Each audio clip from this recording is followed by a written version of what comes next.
Hello, I'm Jeffrey Mishlove, and today my topic is solitude.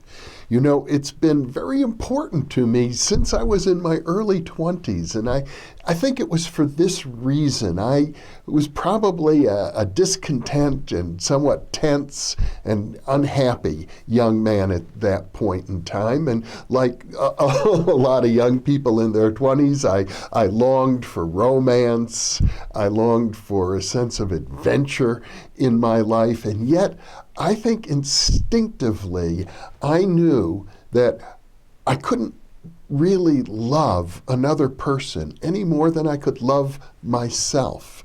And I was at odds with myself as I think about it. But I became captivated with the idea of solitude. Somehow I seemed to know instinctively that having time in solitude was going to be very important for me. So when I first encountered the magical grimoire that I discussed briefly in the InPresence segment on playing with magic, the book of the sacred magic of Abramelin, the Mage, well, that book required that the aspirant spend 6 months in solitude and purification in order to prepare for this great magical ritual of encountering one's own holy guardian angel. And that just captured my imagination. At the time, as I recall, I was a graduate student in criminology, and maybe even I spent a year before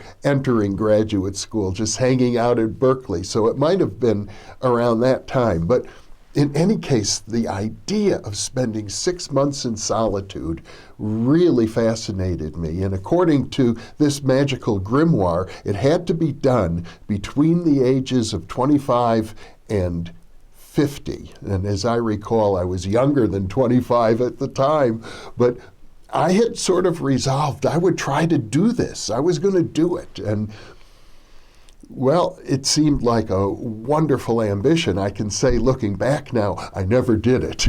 6 months in solitude would have been too much for me, but I made a study of it. And in fact, there's a wonderful book by Admiral Richard Byrd. He's now pretty much a forgotten figure, but he was a great international hero at one time, the first person to fly over the North Pole and over the South Pole. And he was known as a great adventurer, and he also longed for solitude. And he had the opportunity in the 1934 to spend an entire season, the winter season, at the South Pole, all by himself, manning a weather station. And he did that and wrote about it in his book, Alone, which became an international bestseller. And he described having mystical experiences alone at the South Pole and in the winter season. Well, you can imagine it was quite extraordinary, although in his case,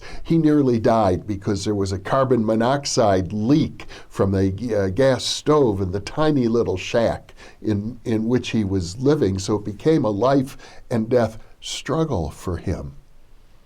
Now, in my own life, I have had some experiences of solitude. They were minor, really minor compared to Richard Byrd's experience. But on one occasion, I decided I'm going to go into a closet. And I had a friend who let me stay in his closet for 3 days. I came out to use the bathroom and maybe to have a bowl of cereal or something in the morning, and that was it. The rest of the time, I just stayed in the closet. I was being with myself, just getting comfortable with myself. And looking back on it now, it seems like a small thing, a very trivial thing, but I actually think it was very important in my own character development. On another occasion, also when I was in my early 20s, I spent a week in solitude on Mount Shasta. I actually climbed Mount Shasta, which is one of the highest mountains in the United States, over 14,000 feet. And I climbed it by myself without any special equipment and certainly with no other people. And it was a wonderful time for me. Although, as I think about it now, I experienced a great sense of foreboding when I climbed down that mountain. Well, maybe I got in touch with something intuitively, because that was right before I had another episode that I've described in the InPresence segment on playing with magic, where I encountered people who eventually walked into my room in the middle of the night throwing a knife at me and threatening to kill me. Well, I think when I came down from the mountain, I had a premonition that something like that was about to occur, although certainly nothing specific in my mind, just a sense of foreboding. So I guess I could say from that spending time by oneself is a way to get in touch with the depths of one's own psyche and to become comfortable with oneself, to learn how to love oneself and to love others. Now I can look back and say I'm about to celebrate my 40th wedding anniversary this year. So I think that time spent in solitude when I was a very young man was quite important. So let me leave you with these thoughts. How much time have you ever spent in solitude?